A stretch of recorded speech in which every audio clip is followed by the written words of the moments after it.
एक नहीं दो दो चीजें जो मैंने आपको बताई थी वो दोनों हो चुकी हैं ट्रू। ये स्मैकडाउन थी बहुत ही खास। आइए देखते हैं क्या क्या हुआ आज। नमस्ते दोस्तों, आपके साथ हैं तोमर साहब और आप देख रहे हैं WWE फटाफट, जहां मिलेगी आपको रॉ और स्मैकडाउन की अपडेट्स फटाफट। So let's role in. सो आज सबसे पहले बात करते हैं स्मैकडाउन के सबसे बड़े बेरोजगार चल रहे LA नाइट की। मतलब बंदे को कब से टाइम पास करवा रही है WWE। पर चलो अब यूनाइटेड स्टेट्स चैंपियनशिप की स्टोरी लाइन में उनको डाला गया है। सो इस हफ्ते फिर से आके वो लोगन पॉल को ही कॉल आउट करते हैं। फिर पता चलता है कि LA नाइट, लोगन पॉल और एस्कोबार के बीच में क्वालिफायर मैच होने वाला है मनी इन द बैंक के लिए। तो LA नाइट यही बताते हैं कि money in the bank briefcase भी वो जीतना चाहेंगे और यूनाइटेड स्टेट्स चैंपियनशिप भी। मतलब हलवा है क्या। इन तीनों का जो नेक्स्ट स्मैकडाउन पे क्वालिफायर मैच होने वाला है, मैं चाहता हूं कि लोगन पॉल ही जीते, क्योंकि अगर Logan Paul money in the bank match के अंदर आ जाते हैं तो कुछ ना कुछ और क्रिएटिव हो सकता है। फिर रिंग में दूसरा बेरोजगार आ जाता है जिनका नाम है एस्कोबार। वो बोलने लगते हैं कि बीच में मैं भी तो हूँ, मेरे बारे में तो बता। LA नाइट बोलते हैं कि भाई मैं तेरे को कितनी बार हरा चुका हूँ, अब मैं तेरे को कंसीडर भी नहीं कर रहा, चल निकल। दोनों के बीच में भसड़ मच जाती है और उसका फायदा उठा के लोगन पॉल वहां पे आ जाते हैं और फिर LA नाइट को पेल देते हैं। राइवलरी तो इनकी चल रही है, लेकिन देखने में बहुत मजा आएगा कि ये क्वालिफायर मैच कौन जीतता है। क्वालिफायर मैचेस की बात करें तो एक वुमेन्स का money in the bank qualifier match भी होता है स्मैकडाउन पे, बियंका बेलेर, चेल्सी ग्रीन और मिशन के बीच में। मुझे लग रहा था कि इसमें बियंका बेलेर को फिर से ये लोग जिता देंगे, लेकिन इस बार चेल्सी ग्रीन को मौका दिया गया है। आज के सारे मैचेस के रिजल्ट काफी ज्यादा शॉकिंग थे, क्योंकि मनी इन द बैंक जीतने वाले के साथ साथ में पिलने वाले भी तो काफी सारे भेजने हैं। तो चेल्सी ग्रीन को यहाँ पे जिता के वहाँ पे पिलने के लिए भेजा गया है। अगर सारे अच्छे अच्छे सुपरस्टार्स को भेज दिया तो आधे से ज्यादा तो लंगड़े लूड़े हो जाएंगे। बाकी एक और चीज मैं बोलना चाहूंगा कि वुमेन्स डिवीजन वाले स्टोरी लाइन को ज्यादा सीरियसली लेते नहीं है। I mean, एक जगह दिखाया जाता है कि नाया जैक्स मिशन को धक्का देती हैं और वो गिरने के बाद पता नहीं क्यों इतना ज्यादा हंस रही हैं। नाया जैक्स भी हंस रही हैं। मतलब ये लोग स्टोरी लाइन को बिल्कुल सीरियसली नहीं लेते और फिर बोलने लगेंगे कि वुमेन्स को ज्यादा मौके नहीं मिलते। अरे एक्टिंग तो सीरियसली कर लो, कितना कैमरामैन तुम्हारी ओवर एक्टिंग से बचाएगा। इसके साथ साथ मेंस के भी दो क्वालिफायर मैचेस हुए। पहला मैच होता है Carmelo Hayes versus Randy Orton versus Tama Tonga के बीच में। टामा टोंगा और कार्मेलो हेज टीम अप करके रैंडी ओटन को बढ़िया पेल रहे होते हैं, लेकिन Randy Orton being Randy Orton upper hand ले ही लेते हैं। फिर वहां पे हर हफ्ते की तरह टांगा लोआ फिर घुस जाता है। केविन ओवेंस और टामा लोंगा की झड़प देख रहे होते हैं रैंडी ओटन, उसका फायदा उठा के कार्मेलो हेज उनको पिन कर देते हैं और money in the bank match के अंदर पहुंच जाते हैं। काफी लोग सोच रहे होंगे कि रैंडी ओटन को money in the bank match के अंदर होना चाहिए, लेकिन मेरा मानना है दोस्तों कि money in the bank match के अंदर इंजरीज होने के चांसेस ज्यादा रहते हैं, तो रैंडी ओटन ना ही जाए तो बढ़िया रहेगा। वहीं कार्मेलो हेज एक यंग सुपरस्टार है और यंग सुपरस्टार्स को ही money in the bank match के अंदर होना चाहिए, ताकि बढ़िया पिलाई देखने को मिले, लैडर वैडर टूटे और टेबल वेबल फूटे।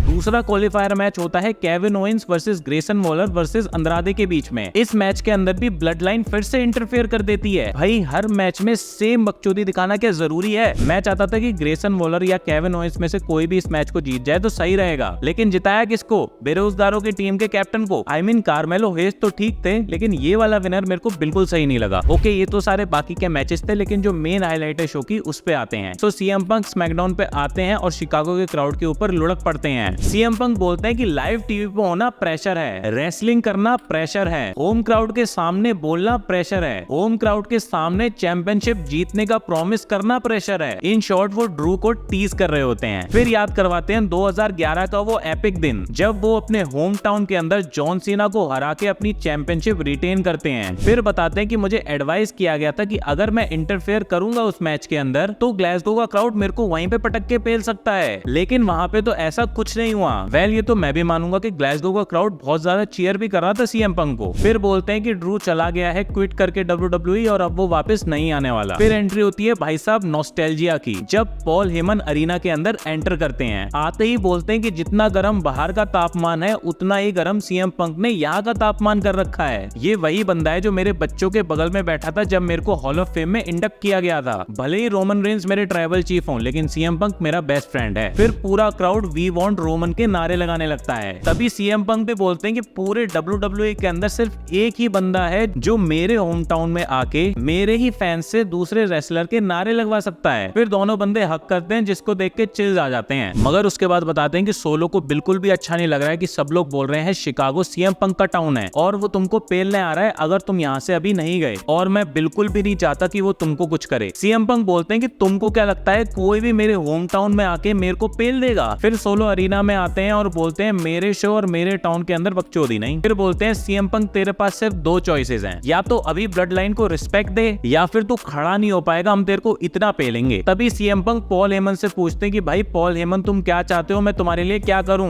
पॉल हेमन बोलते हैं मुझे अपने साथ ले जाओ। इस टाइम पे मुझे लगा कि पॉल हेमन सीएम पंक के साथ में जाने वाले हैं। जब तक रोमन रेंस नहीं आ रहे तब तक ये बहुत अच्छा हो सकता था। वहीं सीएम पंक बोलते हैं कि मैं एक्नॉलेज बिल्कुल नहीं करूंगा ये फेक ऊसो और नकली ट्राइबल चीफ को। वहीं ब्लड लाइन सीएम पंक को पेलने आती है तो वहां पे कोडी रोड्स आ जाते हैं। और क्या बकचोद ब्लड लाइन है कि दो बंदों से डर के पीछे भाग गई, जिसमें से एक बंदा कम्पीट करने के लिए मेडिकली क्लियर भी नहीं है। क्या रोमन रेंस से फाइट करोगे रे तुम। फिर कोडी रोड्स बोलते हैं तू बहुत हेड ऑफ द टेबल कर रहा है ना, मैंने ऑलरेडी एक हेड ऑफ द टेबल को निपटा दिया है। फिर उनका 1-on-1 मैच सोलो सकुआ के साथ में सेट हो जाता है। लेकिन ये पॉल हेमन हमें सपने दिखा के फिर ब्लड लाइन के साथ चले जाते हैं। आज का ये प्रोमो लंबा जरूर था, लेकिन फाइनली रेसलमेनिया के बाद कुछ स्टार पावर नजर में आई। फिर back stage Cody Rhodes Randy Orton और केविन ओवेंस से मिलते हैं। वो बोलते हैं हाँ भाई बैकअप प्लान तैयार रखना, ब्लड लाइन के अगेंस्ट मैच है। कोडी रोड्स बोलते हैं हाँ भाई कुछ भी होता है तो तुम लोग आ जाना। वहीं सोलो पॉल हेमन को पकड़ के बैठे होते हैं। सोलो पूछते हैं छोड़ के जाएगा तू हमें। पॉल हेमन बोलते हैं नहीं नहीं नहीं नहीं। फिर सोलो कुछ बोलते हैं लेकिन वो म्यूट कर दिया WWE वालों ने। वहीं सीएम पंक के साथ एग्जैक्टली वही होता है जो मैंने आपको लास्ट वीडियो में बताया था। ड्रू मैकिंटायर तोड़ देते हैं सीएम पंक को और खूनम खून हो जाते हैं सीएम पंक, और फिर क्राउड के सामने पटक देते हैं होम टाउन हीरो को। तभी निक एंडलेस वहां पे आ जाते हैं और ड्रू उनको भी धक्का दे देते हैं कि भाई मेरे से मस्ती मत करियो। फिर सीएम पंक की पट्टी करके उनको एम्बुलेंस ले जाती है। कई बुद्धिमान लोग कह रहे थे कि TNA में जा रहे हैं। हाँ भाई दोनों प्रमोशंस के बीच में म्यूचुअल अंडरस्टैंडिंग हो गई है, लेकिन ट्रिपल एच पागल थोड़ी है जो अपनी व्यूअरशिप को TNA में भेज देगा। हो सकता है कि अभी Drew McIntyre money in the bank match के अंदर भी चले जाएं और वहां पे सीएम पंक आके फिर से उनको मैच कॉस्ट कर सकते हैं। वैसे भी सीएम पंक मेडिकली क्लियर नहीं होने वाले हैं समर स्लैम तक, तो अभी के लिए यही मारधाड़ चलती रहेगी। वहीं फिर बहुत लंबे टाइम बाद कोडी रोड्स का एक मैच होता है स्मैकडाउन पे मेन इवेंट में। Backstage Paul Heyman Solo Sikoa से बोलते हैं कि भाई तेरा थोड़ा सा तो ज्यादा हो रहा है, मतलब रोमन ने मेरे को प्रॉमिस किया था कि वो सीएम पंक के आड़े नहीं आएगा क्योंकि वो बंदा मेरा बहुत खास है। वहीं कोडी रोड्स को लेके भी तुम लोग बहुत ज्यादा आगे बढ़ रहे हो, उसको रोमन देखेगा जब वो वापस आएगा। सोलो बोलते हैं कि देख भाई तेरे को बुरा लगेगा लेकिन रियलिटी ये है कि रोमन रेंस अब वापस नहीं आ रहा है। फिर सोलो मैच के लिए जाते हैं जो ज्यादा लंबा नहीं चलता क्योंकि फिर से बकचोद ब्लड लाइन वहां पे इंटरफेयर कर देती है। केविन ओवेंस और रैंडी ऑर्टन भी मदद के लिए आ जाते हैं, लेकिन फिर वहां पे वो बंदा आ जाता है जिसके बारे में मैंने काफी टाइम पहले ही बता दिया था कि डेब्यू करने वाला है। जेकब फाटू की एक खतरनाक एंट्री होती है। केविन ओवेंस को पेलते हैं, रैंडी ऑर्टन को बैरिकेड में दे मारते हैं और कोडी रोड्स को तो टेबल पे पटक के उनके ऊपर जंप करते हैं। I mean, ये होता है डेब्यू करना, सारी चीजें फैला दो, तोड़ दो और सबको फोड़ दो। ये बंदा मुझे लग रहा है थोड़ा कि पागलपन है इसके अंदर, तो इस बकचोद ब्लड लाइन को थोड़ा कम बकचोद किया इसने आके। फिर एंड में अपना स्लोगन करते हैं हम बकचोद ब्लड लाइन है। तो इसी के साथ ये स्मैकडाउन हुई खत्म। अब आपको मिलते हैं नेक्स्ट रॉ पे, तब तक के लिए सायोनारा।